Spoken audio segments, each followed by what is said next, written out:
ఇలా పక్క పక్క నడుస్తూ సరదాగా మాట్లాడుకుని ఎంతకాలమైంది. ఇలా మాట్లాడుకోవడం సరదాగా ఉన్నప్పుడు ఇక్కడే ఉండిపోవచ్చుగా. నాకు ఉండిపోవాలని ఉంది తులసి.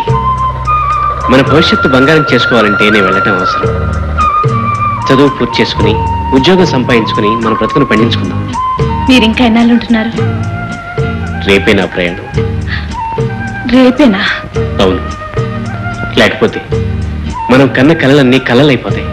వద్దు మోహన్, నా కోసం నీ చదువు పాడు చేసుకోవద్దు. కలిసే కాలం వచ్చినప్పుడే కలుద్దాం. అది ఎంతో దూరంలో లేదు. వస్తున్నానన్నయ్య. నీకోసం ఏం తెచ్చానో చెప్పుకో చూద్దాం. వస్తుంది పొలం నుంచి కాదు గనక పూలయ్యుండవు. మిఠాయి. మిఠాయి తినడానికి నువ్వేమన్నా చిన్న పాపాయవా? అయితే చీర ఉంటుంది. చీర కాదమ్మా. ముత్యాల హారం ఎంత బాగుందో. ఇంత ఖరీదైన నెక్లెస్ ఇప్పుడు ఎందుకు బాబు? ఇవాళ కాకపోయినా రేపైనా చేయించాల్సిందే కదమ్మా. ఉన్నప్పుడే ఒకటొకటే అమర్చుకుంటే రేపు అన్నీ ఒకేసారి కొనే భారం తగ్గుతుంది. ఆ చెల్లెల్ని అత్తవారింటికి సగౌరవంగా పంపానన్న తృప్తి నాకుంటుంది. ఒకే తల్లి కడుపున పుట్టకపోయినా నీ చెల్లి గురించి నువ్వు ఇంతగా ఆలోచిస్తున్నావు. కానీ రక్తం పంచుకు పుట్టిన దానాన్ని దాన్ని గురించి ఒక్క ఉత్తరంలోనైనా రాయడు. అమ్మా, అంటే నువ్వు కూడా నన్ను దూరంగా చూడడం కాదు బాబు. వాడు అసలు ఇల్లు, తల్లి, అన్నా, చెల్లి అన్న మాట మర్చిపోయాడని నా బాధ.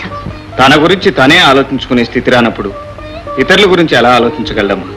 అయినా ఇంటికి పెద్దవాడిని నేనుండగా వాడెందుకు ఆలోచించాలి? కష్టపడి ఇంజనీర్ అయ్యాడు. రేపో మాపో ఉద్యోగం వస్తుంది. ఆ తర్వాతే తమ్ముడు మనల్ని గురించి ఆలోచించేది, ఆలోచించగలిగేది. ఎంత ఆలోచించినా ఏం చేయాలో అర్థం కావట్లేదు. ఎంత ప్రయత్నించినా ప్రతి ఆఫీసులో నో వేకెన్సీ అన్నమాట. అయితే నేను కూడా నో వేకెన్సీ చెప్పే వరకు ఇలాగే తిరుగుతారన్నమాట.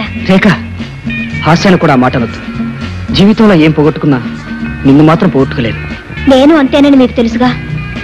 కాకపోతే ఈ ఉద్యోగ ప్రయత్నంలో ఇంకా ఎన్నాళ్ళు మన పెళ్లికి వాయిదా వేస్తారు?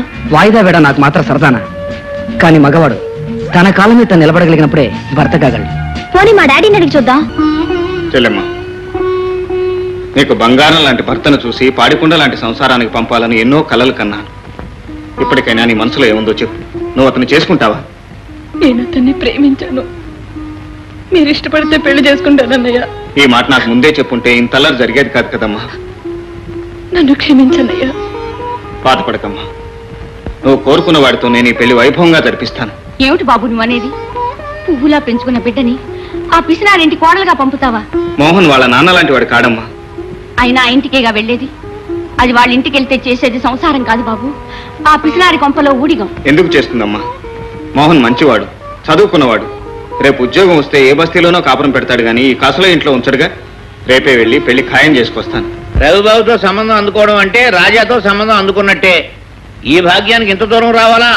కాకి చేత గౌరవిస్తే నేనే వచ్చి ఉండేవాడిగా. ఇంకా కాకులు ఎక్కడున్నాయి? నీ దెబ్బతో ఎప్పుడో పొరుగురు పారిపోయి. నువ్వు నోరు మూసుకుని లోపలికి పో. పొమ్మంటే పోతాం. చూడండి ధర్మారావు గారు, తటపటాయింపు కాదండి. మరి పక్కూరు పరంధామయ్య గారు 1,50,000 ఇస్తానన్నారు. వనమూరు వెంకటరామయ్య గారు 2 లక్షలు ఇస్తానన్నారు. మరి నువ్వు అనేది ఏమిటయ్యా? లేదంటే నేనేమన్నా ఒప్పుకున్నానా? అంత మాత్రానికి రవి సంబంధం నేనేమన్నా కాదన్నానా? కాకపోతే నలుగురిలో గౌరవంగా ఉండడం కోసం తాంబూలంలో లక్షణంగా 1,00,000 రూపాయలు పెట్టి ఇమ్మంటున్నాను అంతే. కాసులయ్యా, నీ తెలివితేటలు చాలా అమోఘమైనవయ్యా. వద్దు వద్దంటూనే చాలా ముద్దుగా అడిగా. ఇక చూడు, రవికున్న ఆస్తిపాస్తులు ఏమిటో నీకు తెలుసు. తమ్ముడు చదువు కోసం అతను ఎంత ఖర్చు పెడుతున్నాడో నీకు తెలుసు. అంత డబ్బు ఎక్కడి నుంచి తీసుకొచ్చిస్తాననుకున్నావు? రవి అనుకుంటే ఎలాగైనా ఇవ్వగలదు.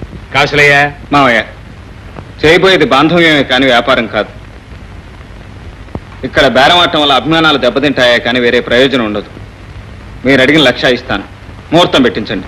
హరి, నువ్వు మనస్ఫూర్తిగానే మాట అంటున్నావా?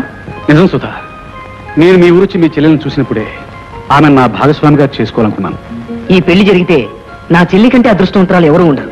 మా అమ్మ, అన్నయ్య అందరూ సంతోషిస్తారు. I'm very happy. Thank you. Pronote అయితే చెల్లేసి అలాగే రద్దు చేసేవాడిని తమ్ముడు. కానీ ఇది పెళ్లి. 10 మందిలోనూ ఇచ్చిన మాట. అంటే 10 మంది కోసమే చెల్లి గొంతుకొస్తావా? ఆడపిల్ల జీవితం ఏమైనా నువ్వు ఆడిన మాట తప్పని హరిశ్చంద్రుడు అనిపించుకోవాలా కక్కుర్తా? నాకు అలాంటి ఉద్దేశం ఏనాడూ లేదు. నేను నా మాట నా సుఖం అని ఏనాడూ ఆలోచించలేదు. కాకపోతే మన కుటుంబం మన గౌరవం అని ఆలోచించాను. మా నాన్న దృష్టి నీకు లేదు. మారుటన్నావు కనుకనే ఈ దారుణానికి దిగావు. తమ్ముడు, లేకపోతే నీ సొంత చెల్లెలే అయితే శ్రీమంతుల బిడ్డ హరిబాబుకిచ్చి పెళ్లి చేస్తానంటే వద్దంటావా? పొరపడుతున్నావు తమ్ముడు. ఈ నిర్ణయానికి కారణం నేను కాదు. తులసే తన మోహన్ని ప్రేమించానని, అతన్నే పెళ్లి చేసుకుంటానని భీష్మించు కూర్చుంది. ఈ విషయం నలుగురికి తెలియకముందే ఈ పెళ్లి నిర్ణయించాల్సి వచ్చింది. పసిపిల్ల నిప్పు కావాలని కోరుకుంటే ఇస్తామా? ఉగ్గుతారని మారం చేస్తే మానేస్తామా? పెళ్లి విషయంలో దాని ఇష్టాయిష్టాలేమిటి? మన దృష్టిలో అది పసిపిల్లే కావచ్చు బాబు, కానీ లోకం దృష్టిలో అది పెళ్లికి ఎదిగిన పిల్ల. మంచి చెడు నిర్ణయించుకోగల మనిషి. అమ్మా, నువ్వు కూడా ఈ పెళ్లిని సమర్థిస్తున్నావా? మన తప్పు కానప్పుడు, మనం చేయగలిగింది ఏమీ లేనప్పుడు జరిగేదాన్ని మనస్ఫూర్తిగా జరగనివ్వడం మర్యాద బాబు. కాదు, మూర్ఖత్వం. దయచేసి నా చెల్లి పెళ్లి నా ఇష్ట ప్రకారమే జరగనివ్వండి. ప్రేమ, బాధ్యత, పెద్దరికం పేరుతో పరాయి వాళ్ళు నా చెల్లి గొంతు కోయటానికి ప్రయత్నించకండి. ఎవరా పరాయి వాళ్ళు? దేవుళ్ళ లాంటి అన్నయ్యను పరాయివాడు అనడానికి నీకు నోరెట్లా వచ్చిందిరా? తండ్రి తర్వాత తండ్రంతటి వాడుగా నిలిచి చదివించి ఈ కుటుంబాన్ని ఇంత స్థితికి తెచ్చిన వాడు పరాయివాడా? రేయింపవాళ్ళు రెక్కలు విరుచుకుని చెల్లి పెళ్లికని దాచిన డబ్బుని వ్యాపారానికి కావాలని ఊడ్చగలని నువ్వు రా పరాయివాడివి. ఆవేశపడకమ్మా. ఎంత కాదనుకున్నా పేగు ఎడమేనమ్మా. తమ్ముడన్న మాటలో తప్పు లేదు. తన ఎంగిలి పాలు తాగి పెరిగిన చెల్లి మీద తనకు మించిన మమకారం నాకెలా ఉంటుంది? వెర్రిగాని బాబు. తమ్ముడు, మారుటన్నయ్యుండి నీకు తెలియకుండా నీ సొంత చెల్లెల విషయంలో నిర్ణయం తీసుకోవటం నా తప్పే. క్షమించు. ఏది ఏమైనా నా చెల్లెలి పెళ్లి నా ఇష్ట ప్రకారం జరగాల్సిందే. అన్నయ్య, చావమంటే చస్తాను గాని తన పెళ్లి కోసం నన్ను తాగడి పెట్టద్దని చెప్పి. ఓహో, అర్థమైంది. అయితే ఇంట్లో ప్రతి ఒక్కరు నాకు వ్యతిరేకులు అనమాట. అలాంటప్పుడు ఇంటికి నాకు మాత్రం సంబంధం ఎందుకు? నా ఆస్తి నాకు పంచమండి. తమ్ముడు, సుధాకర్, ఇప్పుడు ఆస్తి పంపకం వద్దు తమ్ముడు, తొందరపడద్దు. చెల్లి పెళ్లి గురించి అన్నదమ్ములు విడిపోయారని అప్రదిష్ట తేవద్దు. నా మాట విను. నా మాట వినని వాళ్ళ మాట నేను వినను. నా మాట చెల్లని చోట ఒక్క క్షణం కూడా ఉండను. వెంటనే మధ్యవర్తిని పిలిపించి పంపకాలు చేయించండి. ఇంకా నీకు ఈ ఆస్తిలో భాగం ఎక్కడిదిరా మధ్యవర్తుల్ని పిలిపించడానికి? నీ చదువులకి, సరదాలకి, వ్యాపారానికి చేసిన ఖర్చు నీ భాగానికి మించే ఉంటుంది. ఇక నీకు చిల్లి గవ్వ కూడా మేము ఇవ్వక్కర్లేదు. వెళ్ళరా, నా కళ్ళ నుంచి వెళ్ళిపో. ఉద్రేకపడకమ్మా. ఈ గొడవ నలుగురు వింటే నవ్విపోతారు. కన్న కొడుకే కడుపు మీద తన్ని పగపగ నవ్వుతుంటే ఇక నలుగురి నవ్వుతో నాకు పని ఏమిటి బాబు? పంపించే, వాడి ముఖం కూడా నేను చూడలేను.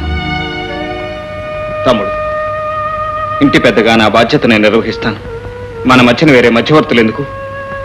నువ్వు అడిగినంత నీకు ఇస్తాను. కానీ నువ్వు ఎక్కడున్నా నీ క్షేమం కోరేవాళ్ళం మేము ఇక్కడ ఉన్నామని మాత్రం మర్చిపోవద్దు. జీవితంలో మనం అనుకున్నవన్నీ జరగవు. నాకు మీ చెల్లెల్ని చేసుకునే అదృష్టం లేదనుకుంటాను. బాధపడకు. కాదు హరి, దురదృష్టవంతురాలు నా చెల్లెలే. కలవారింట సుఖంగా ఉండాల్సింది. మా అన్నయ్య మూలంగానే. ఎగ్జాక్ట్లీ. చాలా మంచి పని చేశావు.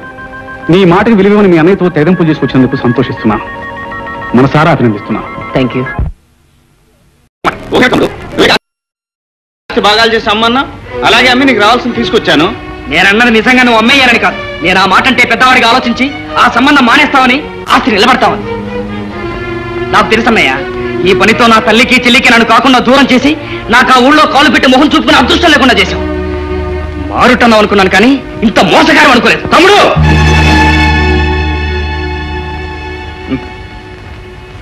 మారుటన్నను అనిపించుకోకూడదనే నిన్నింత గారాభంగా పెంచాను. చిన్ననాడే చేయి చేసుకుని నువ్వు నీ కారు కూతురు కూసేవాడివి కావు. సరే, నీ డబ్బు నువ్వు తీసుకో. కనీసం చెల్లెలు పెళ్లి చూడటానికైనా ఇంటికి రా. నేను రాను. హలో రవి గారు, ఎక్కడికి సుధా రానంటున్నారు? మా చెల్లెలు తులసి పెళ్లికి. వాట్? ఒక్కగానొక్క చెల్లి పెళ్లికి వెళ్ళనంటున్నారా? మేమిద్దరం కలిసే వస్తాం. ఏం సుధా? రేఖ, నీకు తెలియదు, నన్ను విసిగించుకో. వస్తా రేఖ.